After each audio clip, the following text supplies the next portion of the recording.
A group of people arrived in a remote forest area. Among them were Munir and his uncle, Farid, who were originally from the Middle East. They were forced to flee their homeland to escape the ongoing war. With the help of a Swedish citizen named Angela, they were placed in the interior of the forest and lived in a cabin with other refugees. There, Farid warned them not to stray too far from the cabin, especially deeper into the forest. Besides the risk of getting lost, Munir's presence could also arouse suspicion. Both of Munir's parents had died in the war, so Farid kept his promise to Munir's father to always look after him. The conflict has been a constant reminder for Munir, making him restless, until one day he decided to walk alone into the forest and found an old, long-abandoned cabin. Not far from there, Munir also discovered a large, tranquil lake. This place became his escape to calm his mind. However, Munir's habits worried and irritated Farid, who considered them too dangerous. Arguments often broke out between them. Munir yearned for freedom, while Farid tried to protect him from the locals, to prevent them from being reported to the authorities given their illegal status. One time, they witnessed a group of locals partying and dancing in the forest. Munir's curiosity was piqued, but Farid reiterated his insistence that he not approach them. A few days later, Munir visited the lake again. There, he saw a young woman and her mother washing themselves. This naturally made Munir even more curious about who they were.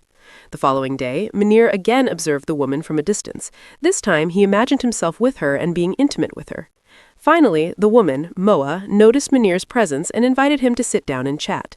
Moa's intention was simply to get to know him, and it turns out that from the moment she arrived, Moa had also noticed Munir and felt curious about him. As time went on, their relationship grew closer, even flirting with each other whenever they met. In fact, their relationship grew increasingly uncontrollable. Unbeknownst to Munir, Farid had realized what was happening and was secretly following him. However, he wasn't angry. Instead, Farid was relieved that Munir finally had a friend, although he still warned him to be careful. Munir even introduced Moa to his uncle and the people in his neighborhood.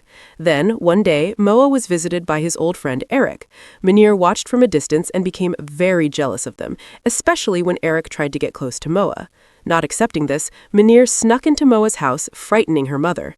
Munir, already furious, then went to Eric and taught him a lesson. Farid learned about the incident. As a result, Munir and Farid got into an argument.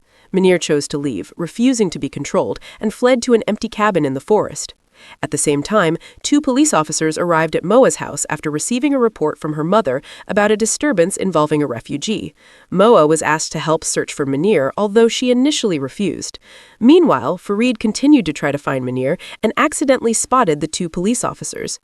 Eventually, Moa led the police to the cabin where Munir was hiding. To catch Munir off guard, Moa pretended to be intimate with him. Shortly after, Farid arrived to distract the police, but unfortunately, the police took action and injured Farid while Munir was arrested. Moa deeply regretted what she had done. She watched Munir leave, as if saying goodbye and apologizing to him.